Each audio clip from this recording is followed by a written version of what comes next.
or everyone that's gonna be here. Sorry if you hear coughing and stuff. I've been a little bit sick. Like, I'm not really sick anymore, but I still cough sometimes. There's like mucus buildup or something in my throat, but that's not why you're at this live stream, obviously.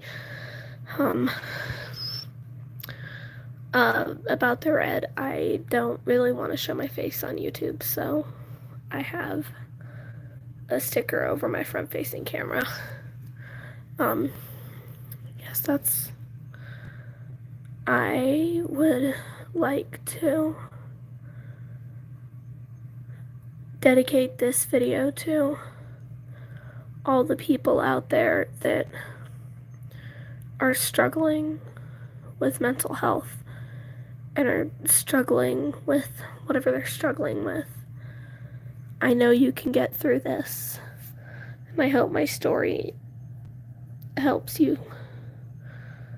Well, I mean, it started, to be clear, I'm gonna leave out names of everything. I'm gonna leave out names and personal information for privacy reasons. But,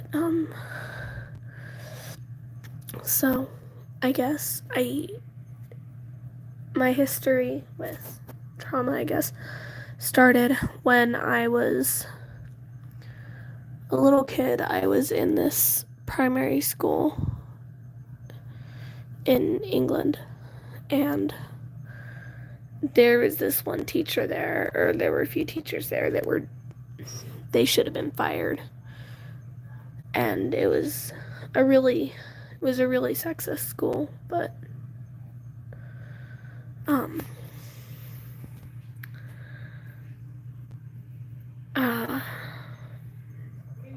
and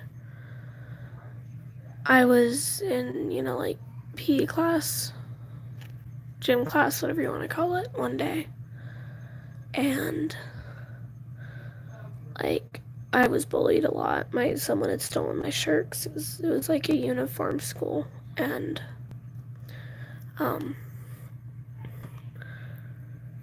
and someone lent me their shirt, a girl in a couple years above me, and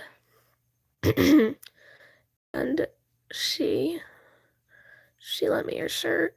I noticed it was like 3 sizes too big for me. Like, whose shirt is that? And I was like, my friend lent it to me. And then I guess things just kind of went to hell in a handbasket during that day, like starting from there. And what happened was I was standing like shirtless, like topless, like a little kid in the bathroom stalls because I was waiting for someone to help me, tell me what was going on. Reasonable stuff for kids. And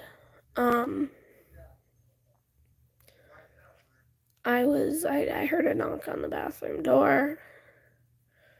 One of the teachers was like, you need to come out. And I tried to explain to her that, I didn't have a shirt on or whatever. And she was like, I don't care. So I got yelled at by my PE teacher. And I had to go to this teacher's classroom and apologize to her for something that wasn't even my fault in front of a class so big it could have been an entire small school of kids way older than me. And I'm pretty sure they ended up firing the PE teacher for that. And I don't know. I hated that school so much.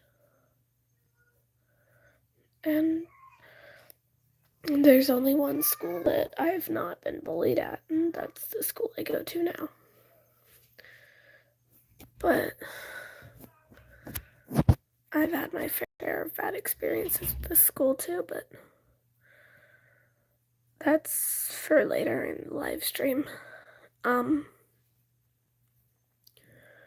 me see. We moved to Colorado next.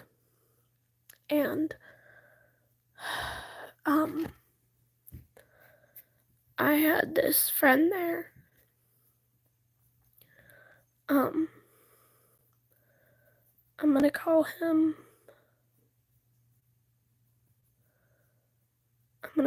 Josh.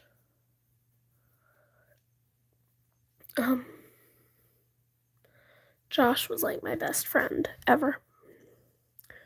I used to go over to his house all the time, things that normal best friends do. Or at least things that normal best friends did do before COVID. One time, he was raised around a lot of like porn movies. So, that's kind of what he knew. That was kind of his expectations. Cause, well, like, obviously he's a kid if that's what he grows up watching. If you're a kid, when you were a kid, like, what you grew up watching is what you came to believe, right? So, like, I was over at his house one time, and we were just sitting on his bed, like, talking about Roblox, whatever the hell we talked about. Can't remember. He's like, there's something on my bed I want to show you. And I'm like, okay. So I just kind of like adjusted, got off the blanket. Because there was like everything on his bed from moldy pizza to freaking paintbrushes. So it wasn't really a red flag. And obviously, I mean, he wasn't. And then he's like, can you help me look? And again, this isn't a red flag. He was like, his bed was like, it looked like a landfill almost. So, I mean, it's not a huge thing. And then we kind of like went under the blanket, to look for whatever it was.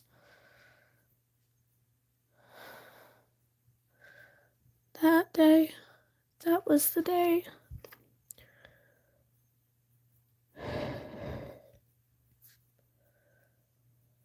It was the day I almost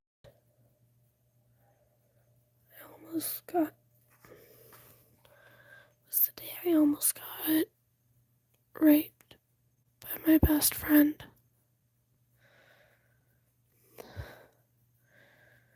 Well, I mean, with that knowledge, I guess you can figure out what happened next. It's like 1 second he was on top of me, the next second the next second the only thing I could think about was, I'm not letting this happen. So, that's what happened. And, yeah, I mean, top of the fact, like, I got bullied when I went to school there. I got bullied a lot. Was never as smart as the other kids. I was never, I guess, as socially not confident, but I was never as socially good, I guess. And nobody was really friends. Nobody wanted to be friends with the weird kid. So that basically sums up Colorado in a nutshell.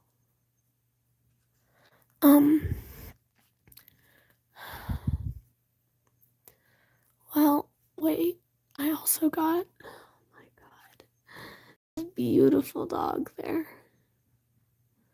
It's a husky collie. He had like the little It's like a collie with like a little husky tail. You'll see why he's important in what I'm saying later on. You'll see. When I moved to the place I live now,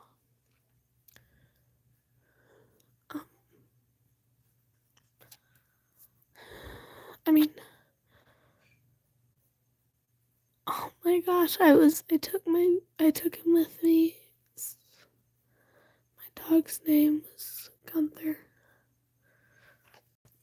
We actually named him after one of the penguins in Adventure Time, because that's what I liked at the time. And I don't know, he was my baby.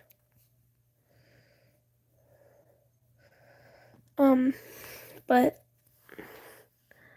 thanks. So we moved here, and there were these two foster boys. These two guys, they were, I think, 14 and 15, or 15 and 16. One of the two. And it was terrible. It was when I was like 11. And my little brother at the time was 2. Was 2 years old. And I don't remember a lot of it. I'm gonna be honest, I don't remember a lot of what they did. I've blocked out a lot of it, a lot of the details, because it's the only way I can function on a day-to-day basis is if I block out the details, right? And what happened, one of the things that happened was, one of the things they used to do is they used to chase me. They would chase me around, chase me up a tree, screaming like lunatics. It scared me.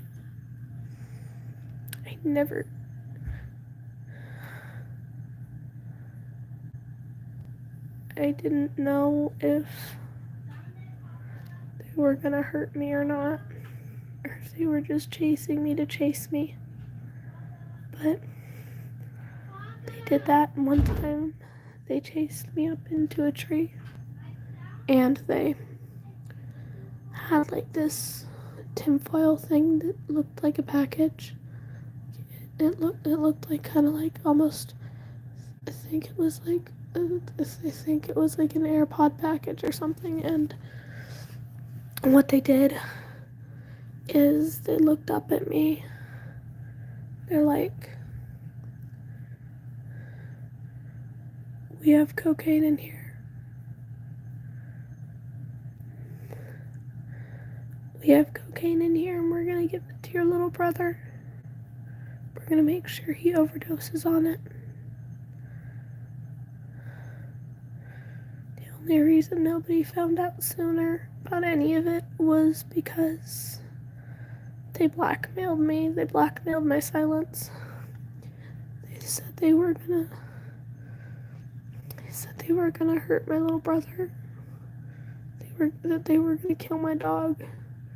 They said I would wake up in my bed, like I would be laying in my bed, and my dog's corpse would be right next to me.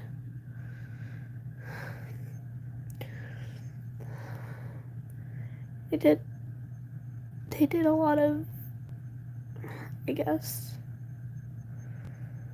perverted things. It wasn't really directed at me, but it was directed to affect me, to unhinge me. Sometimes they'd be pretending to have sex with each other. Sometimes they'd be hitting on my friends that were the same age I was. We were all like 11, one of them was 12, one of them was 10, one of them was 9, I think. There's these like 15 and 16-year-old boys hitting on them. And one time me and my friends came up with this scheme. We were gonna bait them. We were gonna cover them in Mod Podge and feathers. It was actually kind of funny, but the funny didn't last long. I remember something they used to do is my parents used to leave them to watch my little brother. They'd make me watch him sometimes. And then sometimes they'd break my doorknob because I had locked them out because they were raging. And I was protecting my little brother. I was protecting him. He didn't even know what was happening. He was just happily doing what 2-year-olds do, I guess. And they did that, and one time I got so scared that there was a slider I had in my room. And one time when the doorknob had to be taken off and I couldn't get out, I tried burning the inside of the doorknob thing. You know, the thing, like the whole thing that it goes in, like that the doorknob, I don't know how to explain it, but I tried to burn it. So if they tried to burn it so that if they tried to open the door, because they knew how and I didn't, that if they tried to open the door, they would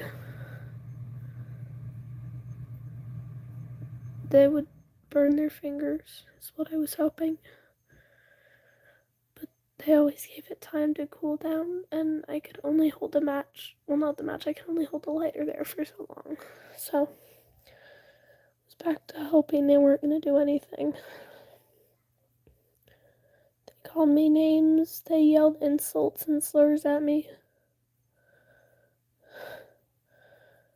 And the funny thing is, the exact same door that I have now is the door that I tried to burn the inside thing. You're okay. It's not your fault. But that's what happened with them. And my baby boy, Gunther, he tried to protect me. Got to the point where sometimes when they would hurt me, they would lock him outside from the kitchen. They would hurt me while he watched. I hated it.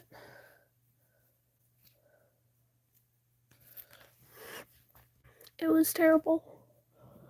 And got to the point where Gunther was so protective of me that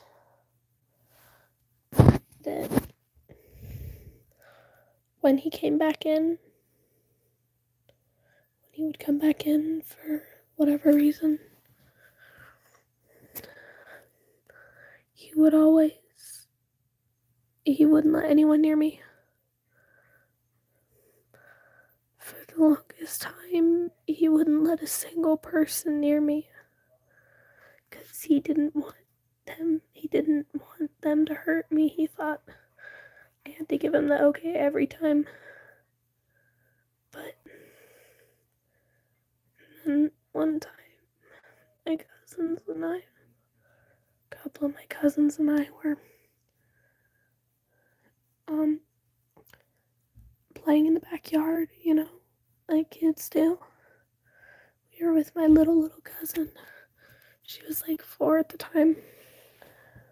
We found the neighbor's dog lying there. He was dead. He was dead, and my Gunther, was the last dog we put in before we found him. He'd been dead for a few days. But none of the other dogs liked him. So, in the end, I made the phone call that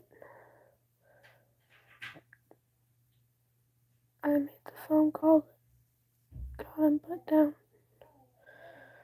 I called the place. I scheduled it myself because I didn't want animal control to take him away. I didn't want them to hurt him. I figured it would be relatively painless if he was just put down. I was 11 when this happened. I was in the room with him first time.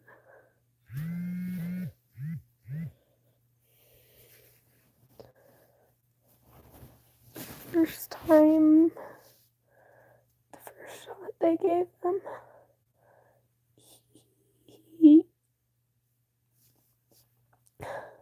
just a minute.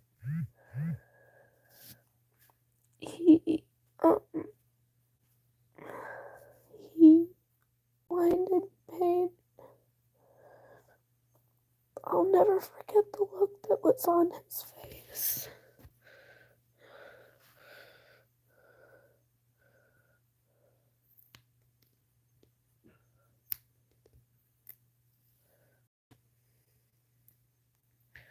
I'll never forget the look that was on his face. Ever. He looked at me with betrayal. His eyes seemed to say, "How could you do this to me?" They told me I didn't have to be in there for the shots, but I wasn't gonna leave him. He was gonna die with me holding on to him. He was gonna be put down with me by his side, comforting him the whole way.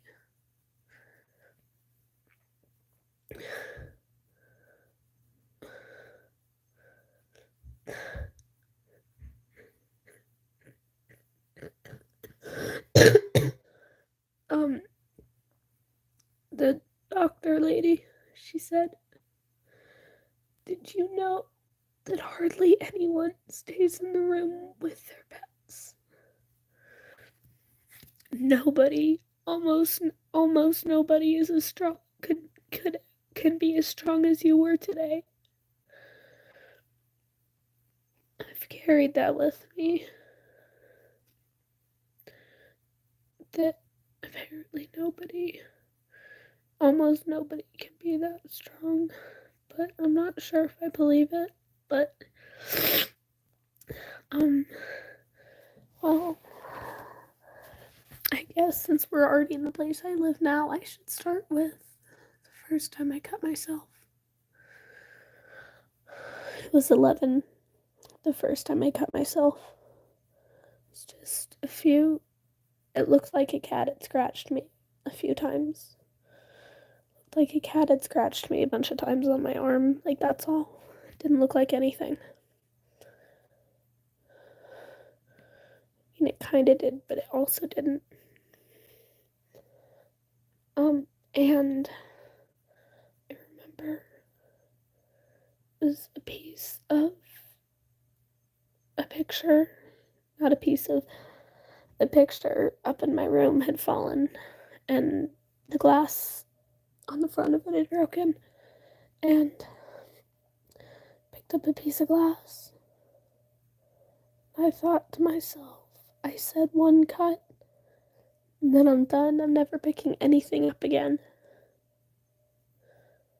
It was wrong.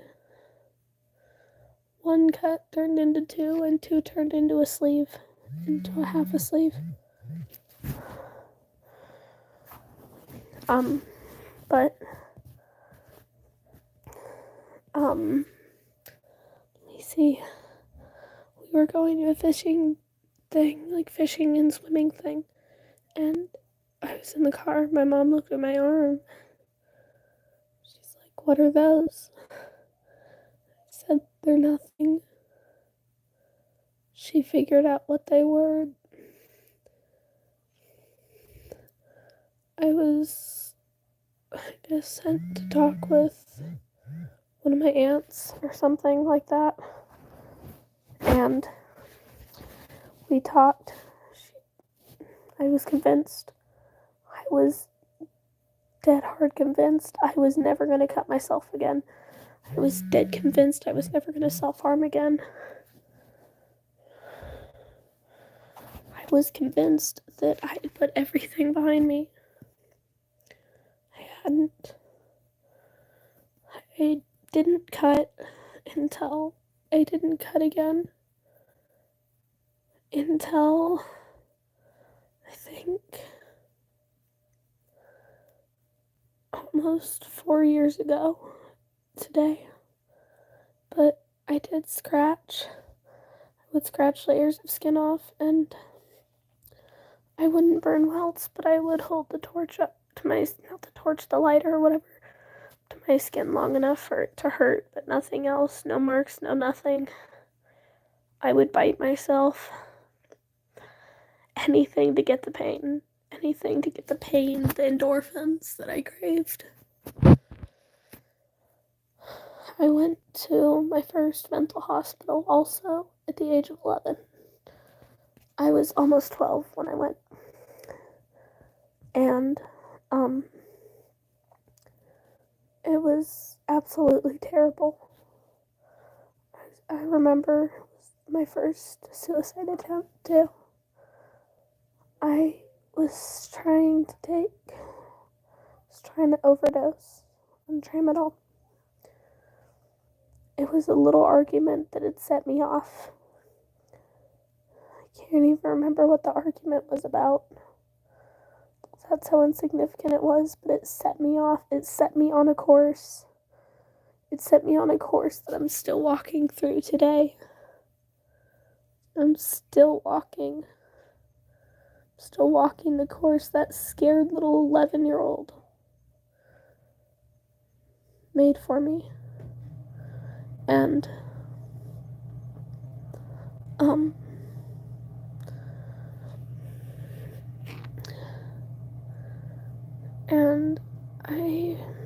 my dad grabbed my arm, grabbed the pills out of my hand, grabbed the note, called the ambulance, was taken to a local hospital. Then I was sent somewhere in a different city. I can't remember. I mean, it was the first place I went. It was basically a prison. I was lucky if the food wasn't spoiled or something like that. I was lucky if the milk was good. You know that stuff in hospitals, that hospital food, you're like, oh, that tastes like shit. That was what I considered good when I was there. Because at least it was edible. And the staff were, there's only one good person there. Someone that I think still works there to this day. And there was a lot of comments made on my figure, and like a lot of sexualizing comments towards me that, like, I was like, this is a mental hospital. I thought this was supposed to help me. I learned that was the day I learned the system's fucked. The mental health system's fucked. Can't get into a place worth shit if you don't have a lot of money, and I don't. My parents don't. Went there. I came back home to earn my books back. To earn everything back. I was being punished because I couldn't take it. At the age of 11, I couldn't take it. And I hope this video outlives me. I hope people see this, and I hope people get strength from my story. So, where was I? Oh yeah. Like I said, I got sent home. That's when I told my parents about what happened with the boys. With the two foster kids that were in the house that threatened me, my dog, my little brother. That's what it was. It was the first time my parents got mad at me for not telling them. My dad got mad at me, at least, for not telling him. And I guess that was said and done. I had to speak to CPS a lot. I was afraid I was gonna get my siblings taken away. And they tried to get us taken away. But fast forward to middle school, 8th grade. I was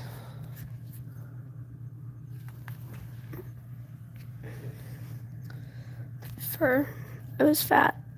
My whole childhood, I didn't know that my metabolism would change. I was like twig growing up, just naturally my metabolism was like that. And, so when I got to be like 12, I think, 12, maybe 13, I think it was 13 actually, I was fat. I was like 250 pounds. I couldn't go anywhere without hearing, fat, watch your calories, don't eat so much, you're a pig, you're a slob,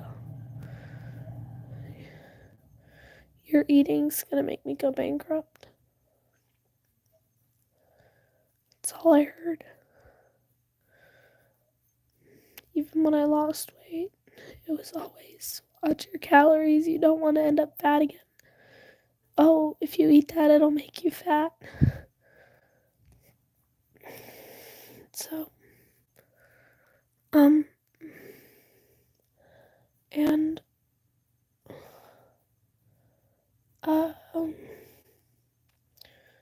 there was this one time, something that still affects me. I mean, all of the PTSD is, but when it was like a year ago, I think, about a year ago, maybe a year and a half, staying at my dad's friend's house, and they were both incredibly drunk, like stone drunk. They were hypersexual drunk. And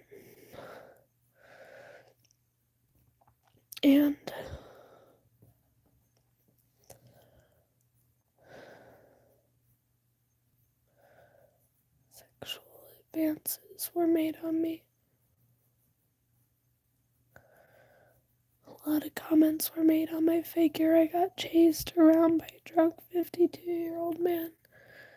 yelling at me to lick his bloody toe. I don't. That's why I'm terrified of alcohol, terrified of drunk people. I saw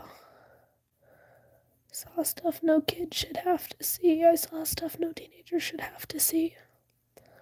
And it was because I didn't want them. It's because I didn't want them sexually assaulting my little siblings.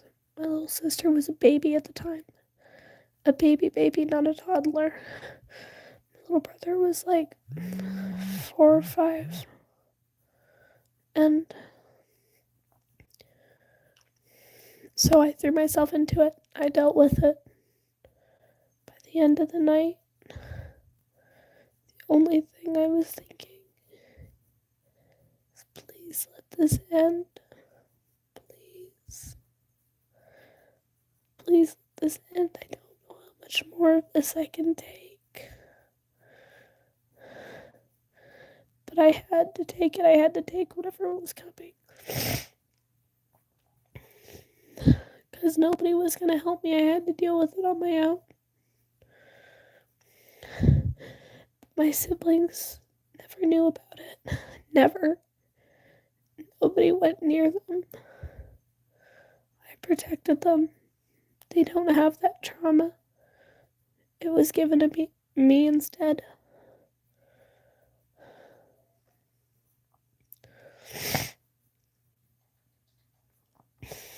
That's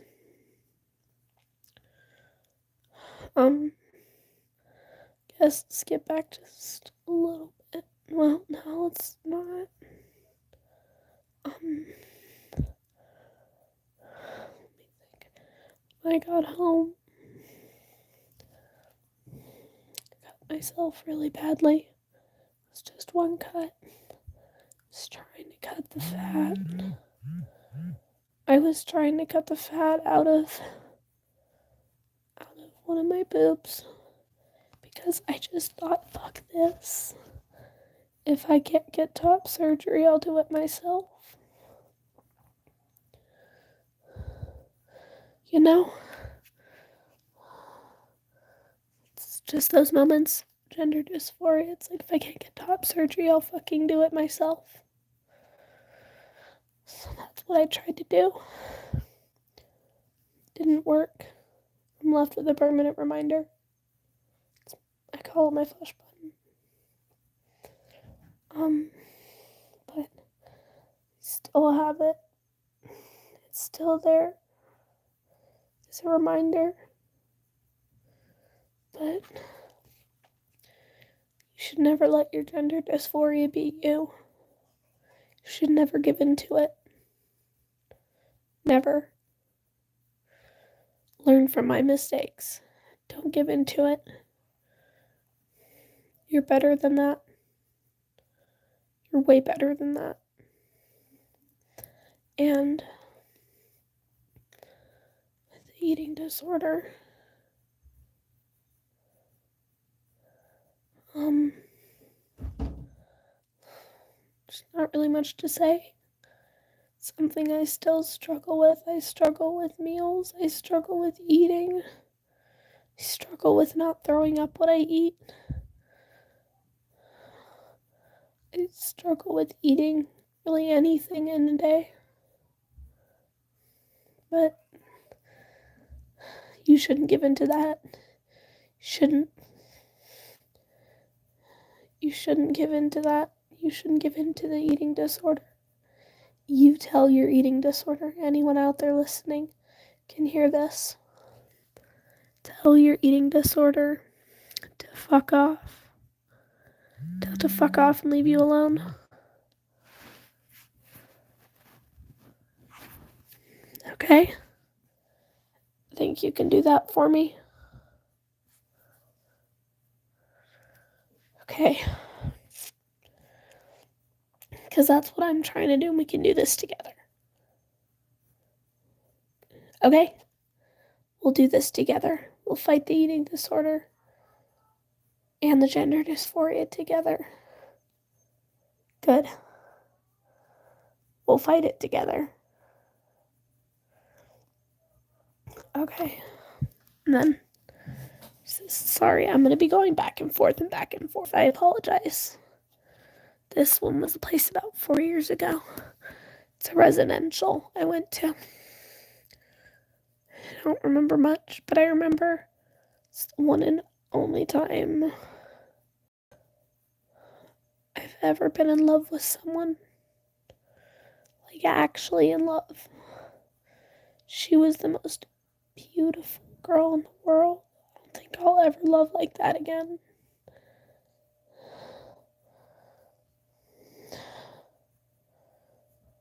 I don't think I'll ever love like that again. I've tried. She was just the most beautiful girl in the world. She struggled with an eating disorder. I helped her while we were there, and she helped me. And I think like a year and a half, 2.5 years ago, I think. No, a year and a half ago. She killed herself. She promised she'd wait for me. She promised she'd give me something to wait for. The only person I ever loved like that, you know what I mean, like that, killed herself.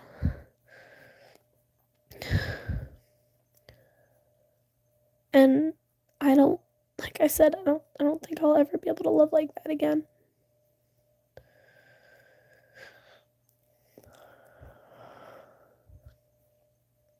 But that's not really important.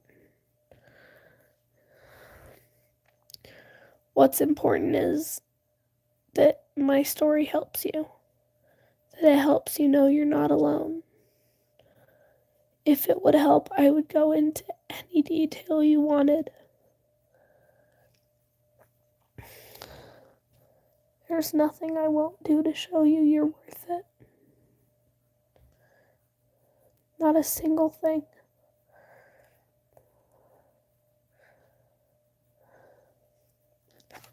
I guess that's my life story.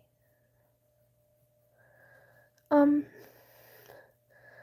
guess I could leave the floor open to questions if that's even really appropriate for this. Does anyone, I guess, have any questions that maybe I could help with? I guess things pertaining to mental health or something.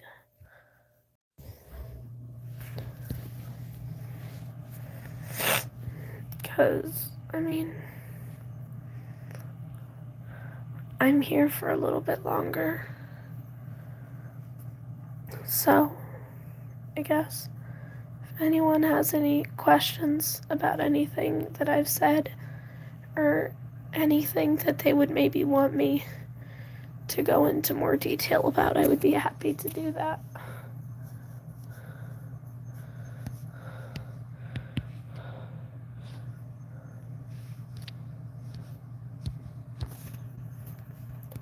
Does anyone?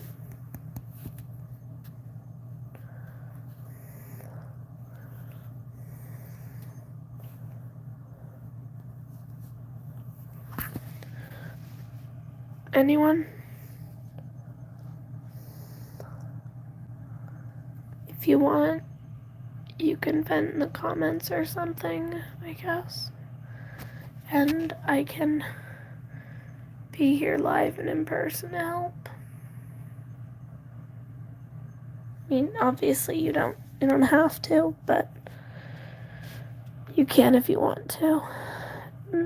I could maybe go into more detail about some other things.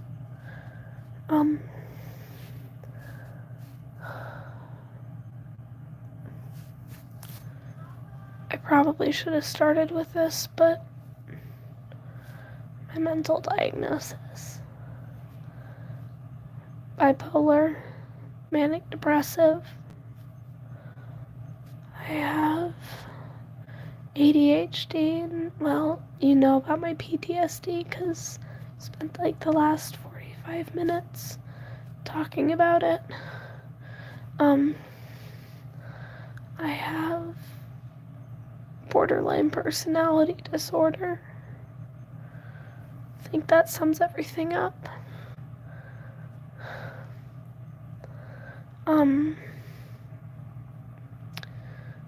And a place that I just got out of, that's why I was gone for a week, but a place I just got out of, the doctor diagnosed me with chronic suicidality. It means my suicidalness will never go away. Not really. Depressing, huh? But whatever, I guess.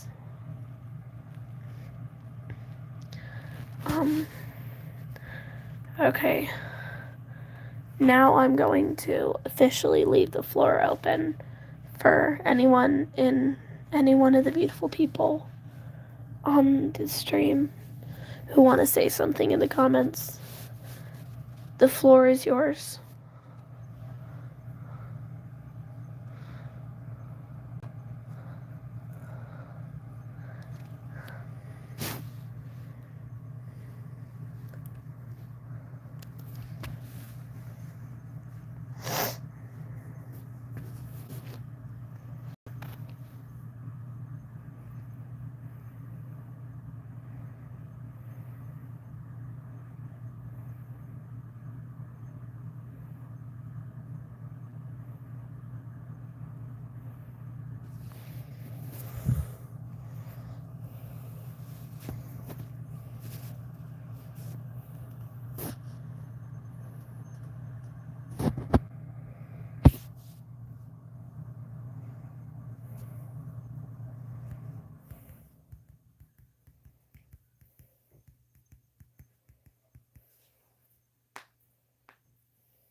Do you guys want me to take the floor back up?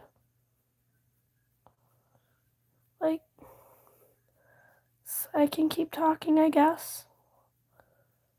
Oh.